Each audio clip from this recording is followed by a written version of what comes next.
അടുത്ത റമദാന് മുമ്പ് ഞാൻ മരിച്ചു പോയാൽ എനിക്ക് ആരുമില്ലടാ സുരേഷ്, നീ ഒന്ന് റീത്ത് വെച്ചെന്ന് പറഞ്ഞുകൊണ്ട് എനിക്കൊന്നും കിട്ടാനൊന്നും പോകുന്നില്ല. അതുകൊണ്ട് ഞാൻ മറ്റേ പരിപാടിയൊക്കെ നിർത്തിയിരിക്കുകയാണ്. പഴയ പരിപാടിയൊന്നുമില്ല. 27 രാവിലെ ഒക്കെ കരഞ്ഞു ദുആ ചെയ്ത് ഭയങ്കര തീരുമാനം. അപ്പൊ യവൻ പറയടാ, നീ കൂടെ വന്ന് കുടിക്കണമെന്നൊന്നുമില്ല, നീ പൈസ തന്നാ മതി, അതൊരു സന്തോഷമല്ലേടാ. അങ്ങനെയാണെങ്കിൽ ശരി, 1000 രൂപ അവന്റെ വകയായിട്ട്. ഇബ്ലീസ് പറയടാ, സാഹോദര്യം എന്ന് പറഞ്ഞ ഇസ്ലാമിൽ വളരെ അത്യാവശ്യം. അപ്പോഴേ അവൻ 1000 രൂപ എടുത്തു കൊടുക്കും. സാഹോദര്യം എന്ന് പറയുന്നത് മണനാക്കാലങ്കോടിന്റെ പരിസരത്ത്, ആറ്റിങ്കലിന്റെ പരിസരത്തുള്ള പ്രിയപ്പെട്ട ഹൈന്ദവ ക്രൈസ്തവ സഹോദരങ്ങളോട് പറയുന്നു, നിങ്ങൾ മഹാഭാരതത്തിലൂടെ ബൈബിളിലൂടെ എത്ര വലിയ സ്നേഹത്തിന്റെയും സാഹോദര്യത്തിന്റെയും കര പറഞ്ഞാലും മുസ്ലിം ചെറുപ്പക്കാര് മറ്റു മതങ്ങളെ സ്നേഹിക്കുന്ന പോലെ മുസ്ലിം മതത്തെ സ്നേഹിക്കാൻ നിങ്ങൾക്കാവില്ല എന്ന് 101% എഴുതി ഒപ്പിട്ട് പറഞ്ഞു തരാൻ ഞാൻ മനസ്സ് വെക്കുകയാണ്. കാരണം എന്തെന്നറിയാം, അത്രത്തോളം വലിയ സ്നേഹമാണ് മുത്തുനബി മുഹമ്മദ് മുസ്തഫ സല്ലല്ലാഹു അലൈഹി വസല്ലം തങ്ങൾ നമ്മെ പഠിപ്പിച്ചിരിക്കുന്നത്. നിങ്ങളെ വെറുക്കാൻ പഠിപ്പിച്ചിട്ടില്ല. ശബരിമലയിൽ പോകുന്ന വാഹനത്തിന്റെ ടയർ കുത്തി കീറാൻ പഠിപ്പിച്ചിട്ടില്ല.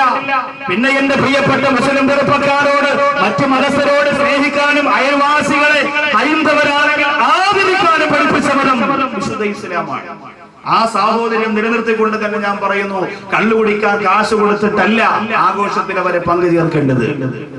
പക്ഷേ ഇബ്ലീസ് ലഅനത്തുല്ലാഹി നമ്മുടെ മനസ്സിലേക്ക് വന്നു ചേരും.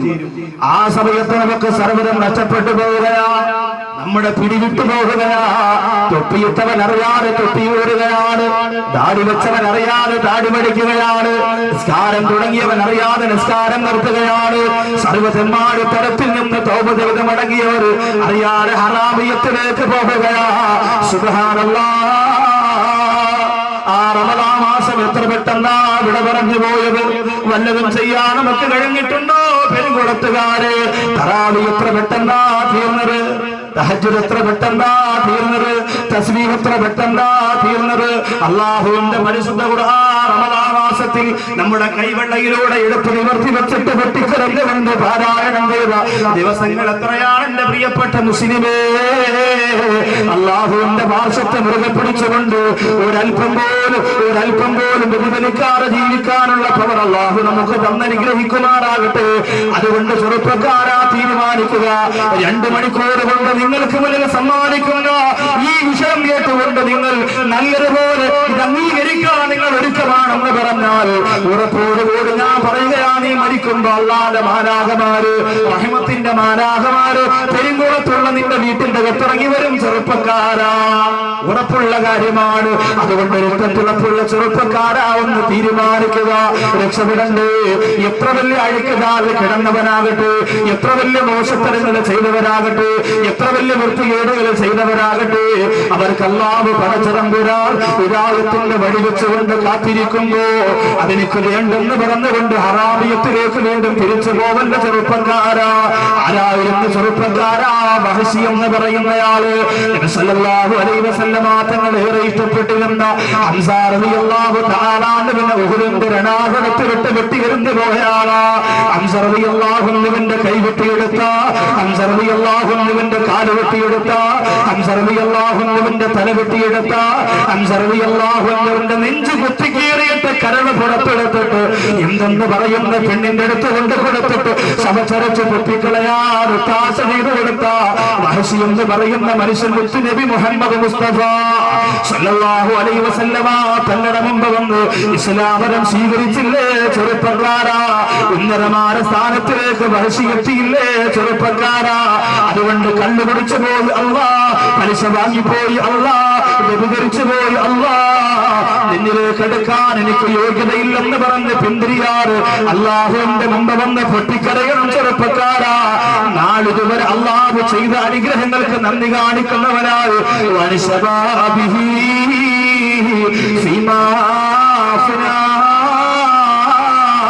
അല്ലാഹു നിനക്ക് തന്ന യുവത്വം എങ്ങനെ ചിലവഴിച്ചെന്ന് ചോദിക്കുമ്പോ അഭിമാനത്തോടെ നിന്റെ ദീനിനു വേണ്ടി പ്രവർത്തിക്കാൻ പള്ളിയിൽ വന്ന് നിസ്കരിക്കാൻ, പാവപ്പെട്ടവരെ സഹായിക്കാൻ, അനാഥ മക്കളെ തലോടാൻ, നാട്ടിലുള്ള ദീനീപരമായ പ്രവർത്തനങ്ങളുമായി ബന്ധപ്പെടാൻ അല്ലാഹു എഴുതിയിരുന്ന ചെറുപ്പക്കാലത്തെ ചെലവഴിച്ചു എന്ന അഭിമാനത്തോടെ പറയാ.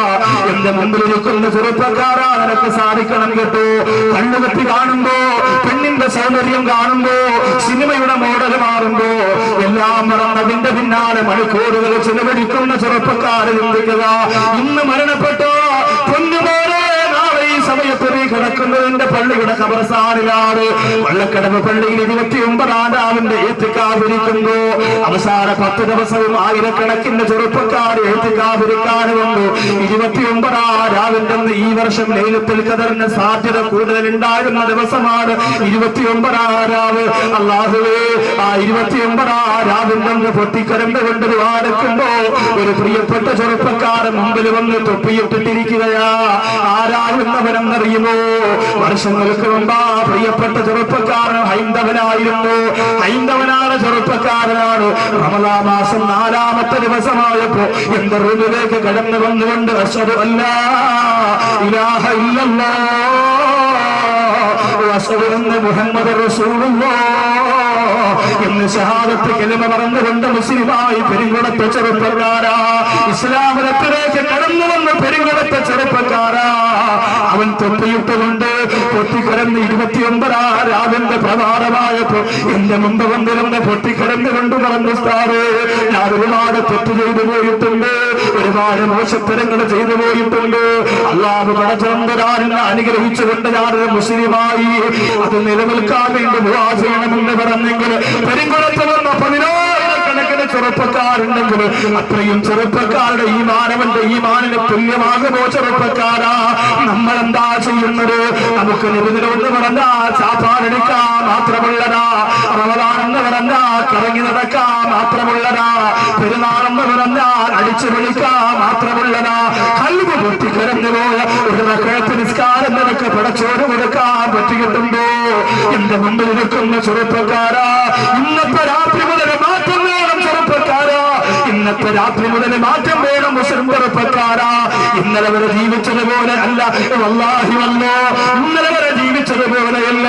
ഇന്നലെ വരെ എന്റെ മൊബൈലിനകത്തുള്ള അനിസ്ലാമികമായ പ്രവർത്തനങ്ങൾ മുഴുവൻ ഇന്നത്തെ രാത്രിയിൽ ഞാൻ ഡിലീറ്റ് ചെയ്ത് കളയുകയാ. ഇന്നലെ വരെ കണ്ടുകൊണ്ടിരുന്ന സർവ്വ ഹറാമിയത്തുകൾ ഇന്നത്തെ രാത്രി കൊണ്ട് അവസാനിപ്പിക്കുകയാ. ഇന്നലെ വരെ ഏതൊക്കെ പെൺകുട്ടികളുമായി ഫോണിലൂടെ സമ്പർക്കം നടത്തിയിട്ടുണ്ടോ അതെല്ലാം ഇന്നത്തെ രാത്രി കൊണ്ട് അവസാനിപ്പിക്കുകയാ. ഇന്നലെ വരെ ഏതൊക്കെ നിസ്കാരങ്ങൾ നഷ്ടപ്പെട്ടു പോയിട്ടുണ്ടോ അതെല്ലാം അവസാനിപ്പിക്കുകയാ. ഇനി ഒരു വക്കത്തെ മുടക്കൂല അല്ലോ, ഇനി ഒരു ഹറാമ് ചെയ്യൂല അല്ലോ, ഇനി മുക്കറില്ലാതെ ഉറങ്ങൂല അല്ലോ, ഇനി സ്വലാത്തുകളില്ലാതെ ഉറങ്ങൂല അല്ലോ. ഇന്ന് തീരുമാനമെടുക്കണം ചെറുപ്പക്കാരാ. ഇന്നത്തെ പ്രവാസനത്തിന്റെ അവസാനം ഒരു സന്തോഷം നിങ്ങൾക്കുണ്ട്. എന്തെന്നറിയുമോ? ബദറിന്റെ രണാകരത്തിലെ പാവപ്പെട്ട പട്ടിണി പാവങ്ങളായ ശരീരം മൊത്തവും വിരിഞ്ഞുടങ്ങിപ്പോയെങ്കിലും മനസ്സിന്റെ ഉള്ളറയിലുള്ള ഈ മോറിന്റെ കേടുപാട് വരാറ് കാത്തു സൂക്ഷിച്ച ബദരീങ്ങളെ മുമ്പിൽ നിർത്തിയിട്ട് അല്ലാഹു റസൂൽ ബദറിന്റെ തലവരെ സുജൂദിൽ കിടന്ന് ഏറ്റവും അധികം പൊട്ടിക്കരഞ്ഞുകൊണ്ട് ചൊല്ലിയ ദിക്റ്, ആ ദിക്റ് ഇന്ന് നിങ്ങളെ കൊണ്ട് 33 പ്രാവശ്യം ചൊല്ലിപ്പിച്ചിട്ടാണ് ഇന്നത്തെ ദുആ. ബദർ യുദ്ധത്തിന്റെ തലേ ദിവസം അഷ്റഫുൽ ഖൽഖ് നബിയുനാ മുഹമ്മദ് മുസ്തഫ സല്ലല്ലാഹു അലൈഹി വസല്ലമ തങ്ങൾ ചൊല്ലി, ഒരുപാട് പ്രാവശ്യം ചൊല്ലി പൊട്ടിക്കരഞ്ഞ ആ ദിക്ർ ഇന്ന് നിങ്ങളെ മുഴുവനും കൊണ്ട് ചൊല്ലിപ്പിച്ചിട്ടാണ് ഇന്നത്തെ ദുആ. അല്ലാഹു തൗഫീഖ് തരട്ടെ, അല്ലാഹു അത് മനസ്സിലാക്കാൻ തൗഫീഖ് തരട്ടെ. അതുപോലെ അവസാനം ഒരായത്ത് പറഞ്ഞു തരും. ഏതായത്താ? മരണമല്ലാത്ത സർവ്വകാര്യങ്ങളെയും തടഞ്ഞു നിർത്താൻ പറ്റുന്ന ഒരു ആയത്തുണ്ട് സൂറത്ത് തൗബയിൽ. ഞാൻ റമദാനിന്റെ അവസാന വെള്ളിയാഴ്ച വള്ളക്കടവ് പള്ളി പ്രസംഗിച്ചപ്പോൾ പറഞ്ഞു, പെരുന്നാൾ കഴിഞ്ഞാൽ ഫസ്റ്റ് വെള്ളിയാഴ്ച വരുന്നവർക്ക് ഈ ആയത്ത് പറഞ്ഞു തരുമെന്ന് പറഞ്ഞു. ഇപ്പൊ വ്യാഴാഴ്ച പെരുന്നാളാണ്, വെള്ളിയാഴ്ച സാധാരണ ജുമയ്ക്ക് എല്ലാ പള്ളിയും ആള് കുറവാണ്. വ്യാഴാഴ്ച പെരുന്നാളാണെങ്കിൽ വെള്ളിയാഴ്ച ആള് കുറയും. കാരണം എന്താ? സഹോദരി ഭർത്താവ് പള്ളിയിൽ നിസ്കരിച്ചിട്ട് വരുമ്പോഴേ സഹോദരി ചുരിദാറൊക്കെ ഇട്ട് റെഡിയാ നിൽക്കുക. ബന്ധുക്കളെ വീട്ടിൽ പോകുന്നത് നല്ലത് തന്നെയാണ്, ഉച്ച കഴിഞ്ഞ് പോയാലും കുഴപ്പമൊന്നുമില്ല, അമ്മോടെ കയറ്റും. അപ്പൊ എന്നാലും അങ്ങനെ ഒരുങ്ങി നിൽക്കുമ്പോ പിറ്റേന്ന് ഇനി പോയി 2 ദിവസം കഴിഞ്ഞൊക്കെ പിന്നെ തിരിച്ചു വരുള്ളൂ. അപ്പോ ഈ വെള്ളിയാഴ്ചയുടെ റമളാൻ കഴിഞ്ഞുള്ള വെള്ളിയാഴ്ച ആള് കുറയുമെന്ന് മനസ്സിലാക്കിയിട്ട് തന്നെ എല്ലാവരോടും 2 ആഴ്ച മുമ്പേ പറഞ്ഞു, റമദാൻ കഴിഞ്ഞുള്ള ഫസ്റ്റ് വെള്ളിയാഴ്ച ഈ ആയത്ത് നിങ്ങൾക്ക് ഏതെന്ന് പറഞ്ഞു. മരണമല്ലാത്ത സർവ്വകാര്യങ്ങളെയും ഈ ആയത്ത് ഓതിയിട്ട് തടഞ്ഞു നിർത്താൻ പറ്റും. ഈ ആയത്ത് ഏതെങ്കിലും ഒരു വക്കത്തിന് ശേഷം കൃത്യമായിട്ട് ഓതണം. അപ്പൊ എന്ത് ചെയ്തു? നല്ല ആളായിരുന്നു. കാരണം എന്താ, ഇതിലൂടെ കേട്ടിട്ട് പിന്നെ ചുമ കഴിഞ്ഞ് പോവാം. കാരണം എന്തെങ്കിലും ഈ ഒരുപക്ഷെ നഷ്ടപ്പെട്ടു പോയാൽ പിന്നെ പറയാൻ പറ്റില്ലെങ്കിലോ. അപ്പൊ കേട്ടിരിക്കട്ടെ, എപ്പോഴും ഓതണ്ട, ആവശ്യം വരുമ്പോ. അങ്ങനെയാണല്ലോ, നമ്മൾ സ്ഥിരമായിട്ട് നിൽക്കുന്നില്ല, സ്ഥിരമായിട്ട് നിൽക്കുന്നില്ല, ആവശ്യം വരുമ്പോ മാത്രം. കൈവിഷത്തിനുള്ളത് കൈവിഷമല്ലേ ഇന്നിപ്പോ ഏറ്റവും കൂടുതലുള്ള കൈവിഷമാണ്. വെള്ളം കുടിക്കാൻ വലിയ പാടാണല്ലോ. ഏതെങ്കിലും സഹോദരിമാരിങ്ങനെ ഒരു ഗ്ലാസ് വെള്ളം തന്നാൽ, കുടുംബശ്രീക്ക് പോകുമ്പോൾ വെള്ളം കലക്കി തന്നാൽ ആരെയും വെള്ളം നിങ്ങൾ ആരെങ്കിലും കുടിക്കുമോ? സീനവാട ഇത് ഞാൻ കുടിക്കത്തില്ല, അവള് കൈവിഷം കിടക്കുന്ന ആളാന്ന് പറയും. അപ്പൊ അതിനുള്ള ദുആവുണ്ട്, എല്ലാത്തിനും മരുന്നൊക്കെ ഉണ്ട്, മരുന്നും മന്ത്രമൊക്കെ ഉണ്ട്. അതൊന്നും ഞാൻ ഇപ്പോൾ ഇവിടെ പറയണില്ല. ഇനിയിപ്പോ ഓതിയൊക്കെ പൈസ വാങ്ങിക്കണം, വലിയാക്കന്മാരെ കഞ്ഞിൽ നമ്മളെന്തിനാ പാറ്റിടുന്നത്? ഇവിടെ പെരുങ്കുളത്ത് ഓതലൊക്കെ ഉണ്ടോന്ന് അല്ലാഹുവല്ല.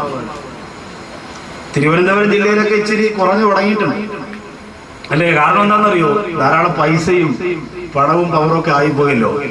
സൂറത്തിൽ ഇഖ്ലാസൊക്കെ ഓതി ഫാത്തിഹയൊക്കെ ഓതി വിഷമം മാറും അല്ലെങ്കിൽ ദുഃഖം മാറും എന്നൊക്കെ പറഞ്ഞാൽ അംഗീകരിക്കാൻ പറ്റാത്ത രീതിയിലേക്ക് കാര്യങ്ങളെത്തി. അതിലേക്ക് കിടക്കുന്നില്ല. അള്ളാഹു കാത്തിരക്ഷിക്കട്ടെ.